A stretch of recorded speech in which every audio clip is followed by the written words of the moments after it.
BYU 6-0 after taking down Arizona 41-19. Mitch Harper, Matt Baiamonte here in Provo. Matt, this BYU football team is playing some awesome ball. It doesn't matter if it's daytime, nighttime, bye week, doesn't matter. They're answering the call, and this team delivered in a big national showcase game. And I love the way that they're winning games. There were some similarities to other wins. They forced a lot of turnovers. It did feel like Kansas State a little bit there at the end of the second and third, but offensively, long scoring drives today. That was really nice to see that they could engineer a 75-yard, even a 99-yard scoring drive. That's important going forward because you can't always rely on short fields. You got to be able to drive the length of the field, and he did that today in the win. Jake Retzloff had a solid performance. Retzloff was 18-32, 2 touchdowns, 218 yards. Really productive day. And you know what I think what's fun about Retzloff? We were just hearing from him in the post-game press conference.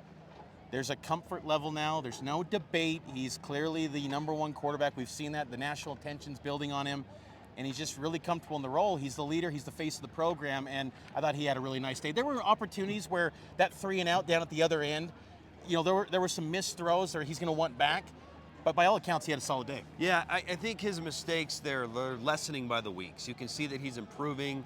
There was a few times, like, one play that he's got to be better at is at the end of the second quarter. He's run out of bounds, and he takes an unnecessary hit. Yeah. You don't need to do that. Throw the ball away, live to play another day.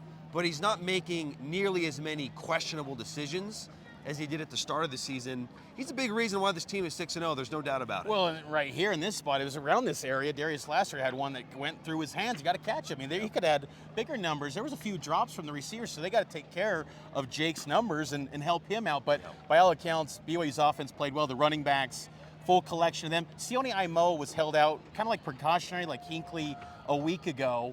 He'll come back here soon. But LJ I thought was impressive.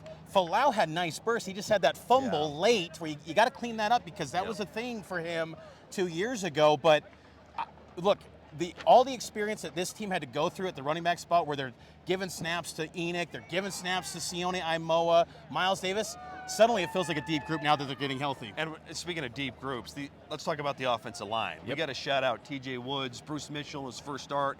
Jake spoke highly of him post-game. This offensive line, they were definitively better than Arizona's defensive line. And every week, it's mixing it up. Connor Pay, not available. He was here on a scooter. Hope he's back sooner rather than later. But this group, they moved the line of scrimmage. When you average 5 yards a carry and you don't have a dominant running back because it's by committee, it's going to be that way the rest of the year. And that's fine because if you can, keep 5 yards a pop and, Falau's making plays, LJ's making plays, tip of the cap to this offensive line, Mitch. It was a solid day. I mean, they gave up 0 sacks. That's all you can ask for. I thought the defense, too, played really well. Isaiah Glasker, a pick 6 late, and then he had that strip fumble. That was impressive. Jacob Robinson played great. And Teteroa McMillan was kind of a non-factor. Other than that one play where he had about, 36-yarder, and BYU kind of made a questionable decision to turn down the penalty. And they accepted the penalty, rather. It was 3rd down instead of declining it. Was the illegal motion, yeah. Right. Yeah, that was It could have weird. been a 4th down, and 2, they accept it, and then Arizona broke out that big play. But Teteroa McMillan was not as impactful. He even had a drop, too. So credit BYU's secondary did a nice job. Jacob Robinson, folks, he's one of the best DBs in the Big 12. He is. He might be undersized. He's one of the best DBs in this conference. That play he had, where coming out of the gates, 3rd quarter, that was huge, and it deflated any hopes that Arizona was going to come back and win this game. It was reminiscent of many of the great plays that Kyle Van Noy, a Fred Warner has made throughout their careers. That changed the game because it's 14-7. They got the ball. If they go down and score, it could be a dogfight instead. Quick touchdown, and it's like, oh boy, here we go again. And I like, too, that Jake instantly attacked, 9-yard pass to Chase Roberts. The second takeaway where Taggart recovered the fumble. Oh, he could have scooped and scored that thing, man. BYU settled for a field goal there. That was one where a drive where the offense is going to look at and say, okay, we still got room to improve. But by all accounts, Matt, 6-0. We talked so much in the offseason. Just get to 6. 6 games in. I didn't think they'd get to 6. They're at 6-0, and they're going to the Bowls. But guess what? They don't care about that.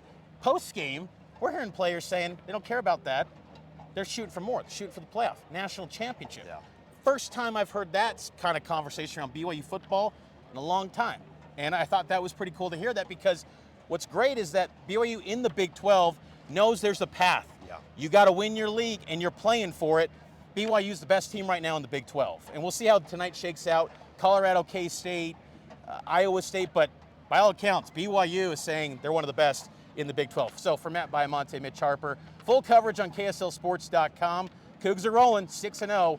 Listen to us on Monday night on Cougar Nation.